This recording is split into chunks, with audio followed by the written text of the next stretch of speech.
फिर आप ये भी कहेंगे कि अरे वाह, तब तो ये बहुत ही अच्छी बात है। अब हर घर में एक पल्सिटिलिया का पौधा, एक पल्सिटिलिया का फ्लावर्स लगाने पड़ेंगे, रखने पड़ेंगे। तो मेरे प्यारे भाई और बहनों, आप जितना चालाक हैं उससे कहीं ज़्यादा अनलिमिटेड एल्गोरा मार्टियस चालाक है।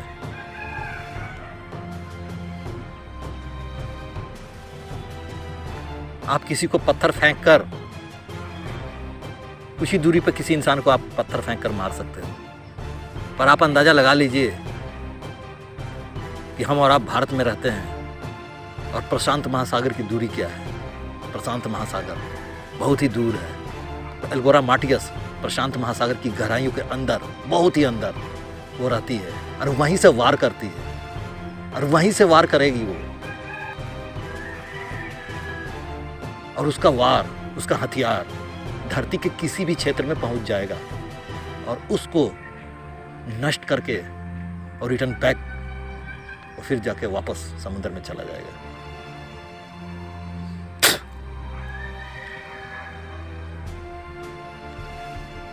इस धरती के ऊपर जो राजा महाराजा हैं, जो अमीर हैं,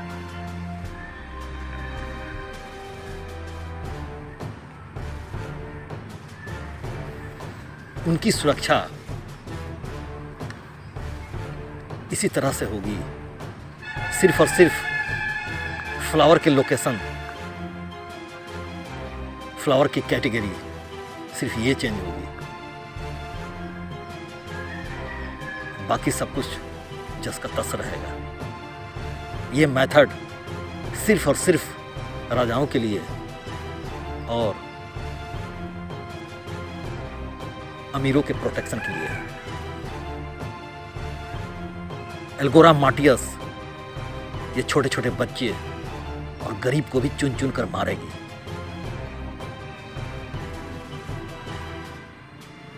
पर इस धरती के हर एक इंसान, वो कैसे बचेंगे इस एल्गोरा मार्टियस से? इसका मेथड बहुत ही अलग है।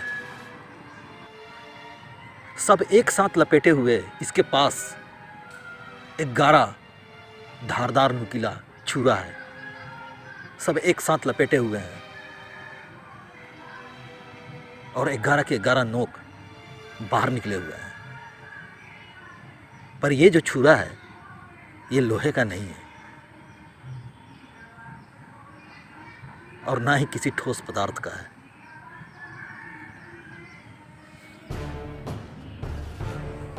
ये तरंगों वाला छुरा है, तरंगों वाला।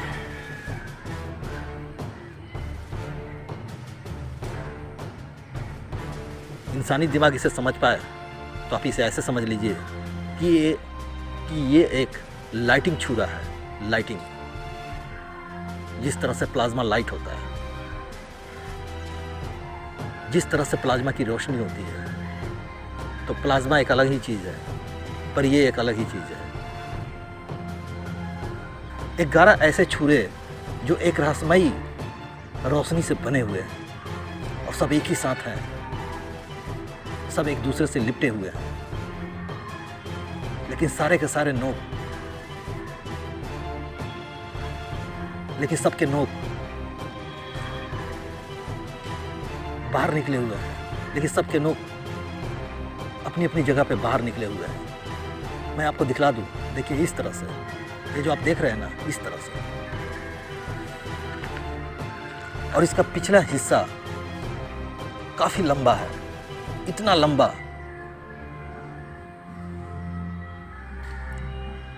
इसके पिछले हिस्से को आंखों की रोशनी, इस धरती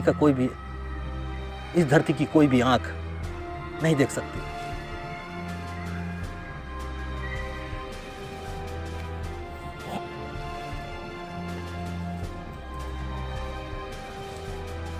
आप इस बात को इस तरह से समझ लीजिए। चलिए, इस बात को मैं बहुत ही आसान ढंग से समझा दे रहा हूँ। जैसे उदाहरण के तौर पे, एग्जाम्पल के तौर पे, आप 11 छुरों को अपने हाथों में ले लीजिए और किसी के माथे में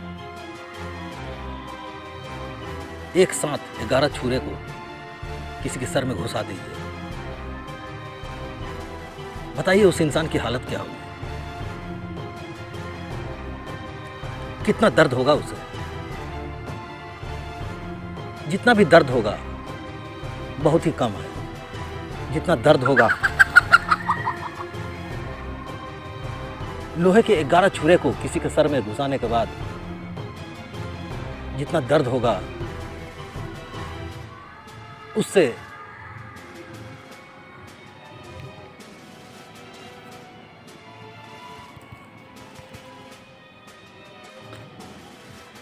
उससे 5 गुना ज्यादा दर्द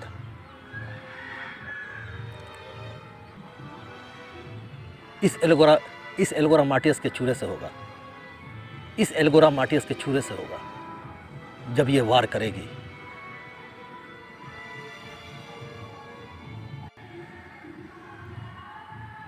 एल्गोरा मार्टियस का हथियार जब भी किसी इंसान को टारगेट करेगा, जब भी किसी इंसान के दिमाग में,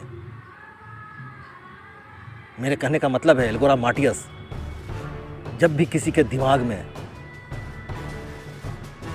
अपने 11 छुरों को घुसाएगी, उससे पहले उसके ब्रेन, उसकी यादाश्त का सारा डेटा सबसे पहले अपने पास कलेक्ट करके रख लेती है और उसके बाद ये वार करती है। वार करने के बाद उस इंसान की यादाश्त चली जाएगी। चाहे आप जितना भी इलाज करवा लीजिए, आपकी यादाश्त समाप्त। आप इधर उधर पागलों की तरह भटकेंगे। मेरे कहने का मतलब ये है कि एक इंसान की जिंदगी पागलों की तरह हो जाएगी। एक इंसान सड़क पर तो चलेगा पर वो जिंदा लाश है।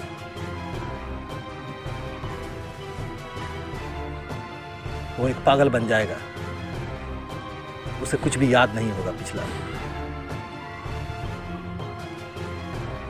लेकिन हैरत की बात यह है कि ये जब भी वार करती है, आपकी यादाश्त का सारा डेटा वो सबसे पहले अपने पास कलेक्ट करके उसे रख लेती है और इसका हथियार वो समंदर में ट्रांसफर कर देता है। और उसके बाद ये माथे पर ही वार करती है। अपने इस हथियार से आपके ब्रेन, आपके मगज, आपकी यादाश्त सब कुछ डैमेज कर देगी। लेकिन ये डैमेज तब करेगी जब आपके ब्रेन से, आपकी यादाश्त से सारा डेटा चुराने के बाद। जो लोग अपने अपने घर से झूठ और सच का तराजू लेकर आकर यहाँ पर खड़े हुए हैं, मैं उनको ये बतला दूं, इस धरती के ऊपर अभी तक ये 772 लोग को मार चुकी है, मतलब डैमेज कर चुकी है।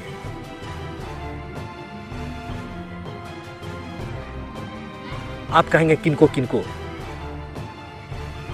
तो मेरा काम ये नहीं है कि मैं ये बतलाता चलूं और सबका डेटा कलेक्शन करके और हर इंसान को बांटता चलूं।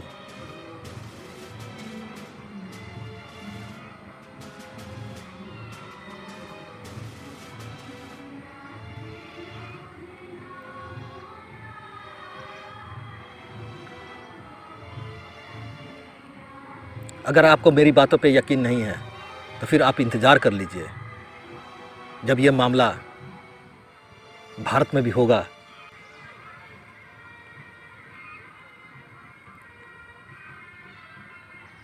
ये अभी फ्रांस, जर्मनी, कैलिफोर्निया, वहाँ के लोगों को मार रही है। अभी मेरा भारत पूरी तरह से सुरक्षित है, लेकिन हमें और आपको अभी से ही तैयारी करनी पड़ेगी।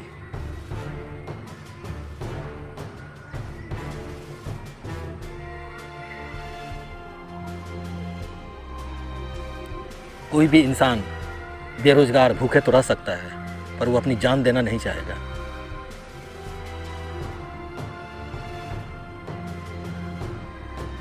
तो मेरे प्यारे भाइयों और बहनों, आप मेरी पहली वाली वीडियो भी देख चुके हैं। ये आपको मालूम भी है कि मैं किसी को भी प्रणाम और नमस्कार नहीं करता, क्योंकि ये कॉन्सेप्ट क्योंकि ये कॉन्सेप्ट अलग अलग धर्मों से निकला हुआ है।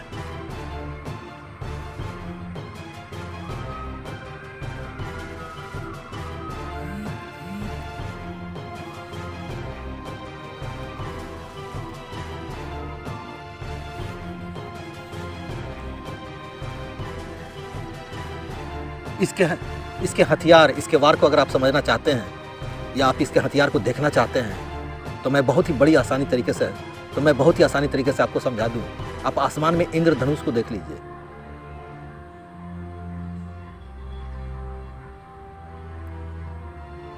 उसका एक छोर कहाँ होता है और दूसरा छोर कहाँ होता है, आप इसी बात से अंदाजा लगा लीजिए। 7 रंगों वाला जो आप आसमान में इंद्रधनुष देखते हो ना, तो आसमान में सिर्फ इंद्रधनुष ही नहीं है। आसमान और अंतरिक्ष में और भी बहुत कुछ है। तो आसमान में जो आप इंद्रधनुष देखते हो वो 7 रंगों वाला है, लेकिन एल्गोरा मार्टियस के पास जो हथियार है, मतलब इसके पास जो इंद्रधनुष है, वो 11 रंगों वाला है। आप इंद्रधनुष को आंखों से देख सकते हो, पर एल्गोरा मार्टियस के इंद्रधनुष को आप नहीं देख सकते हो।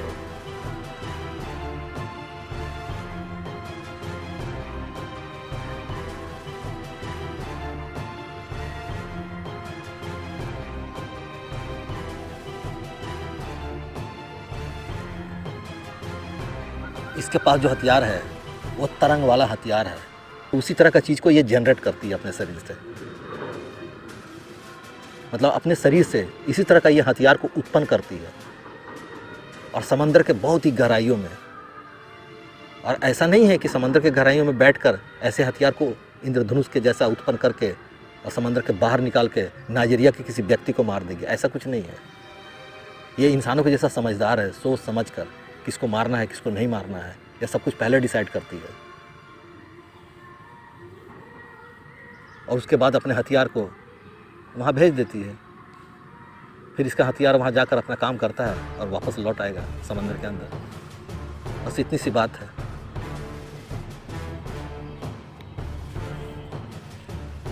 जिस तरह से आप आसमान में 7 रंगों वाले को इंद्रधनुष कहते हो, इसके हथियार का नाम है सी सुनफिरिया।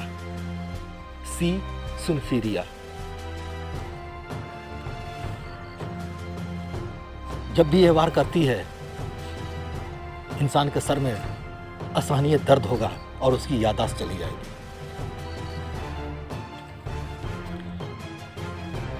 ये इसका वार राजाओं और अमीरों के लिए है, और ये गरीब को सीधे उसके हार्ट पे मारती है,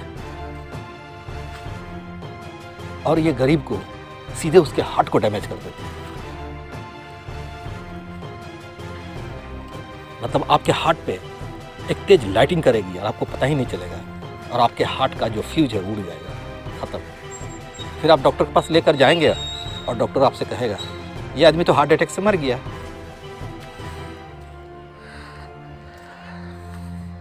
तो बस इतनी सी बात है मेरे प्यारे भाइयों और बहनों।